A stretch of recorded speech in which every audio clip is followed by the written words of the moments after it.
about exploring your emotions or making changes in your life. Notice if any resistance appears.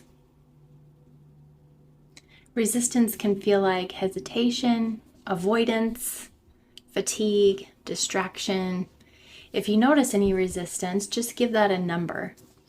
How resistant do you feel? 0, like not at all resistant, or 10, like the very most resistant?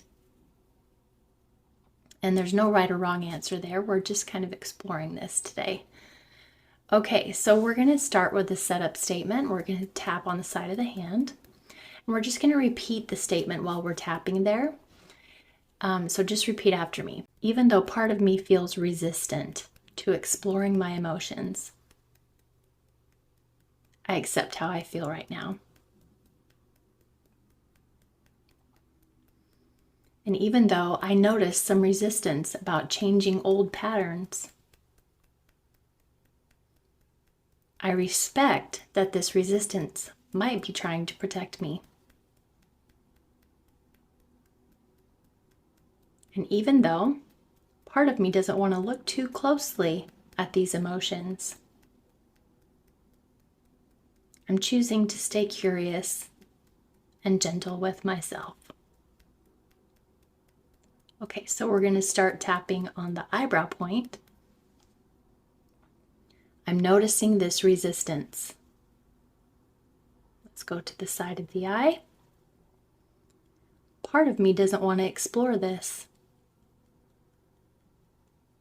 Under the eye. This resistance might be trying to protect me. Under the nose.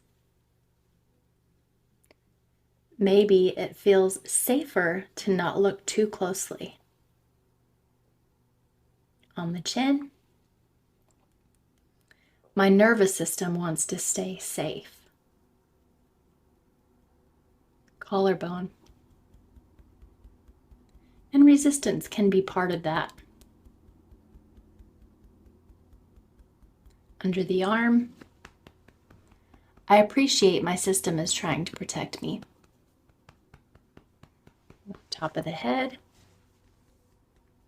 Even if it shows up as resistance. Now take a slow, deep breath. And we're going to go to round 2. So let's start tapping on the eyebrow again. Maybe this resistance doesn't have to control me. Side of the eye. Maybe I can just stay curious instead. Under the eye. I can move slowly and safely. Under the nose. My nervous system can relax a little. On the chin. It's okay to explore gently. On the collarbone. I don't have to force anything. And under the arm, I can take this one step at a time. And we'll go top of the head and allow myself to feel a little more open. Good, now take another deep breath. And just check in with your resistance level again and see if that number changed. And take a minute to write down the differences that you notice or things that might come to mind as you do these tapping processes.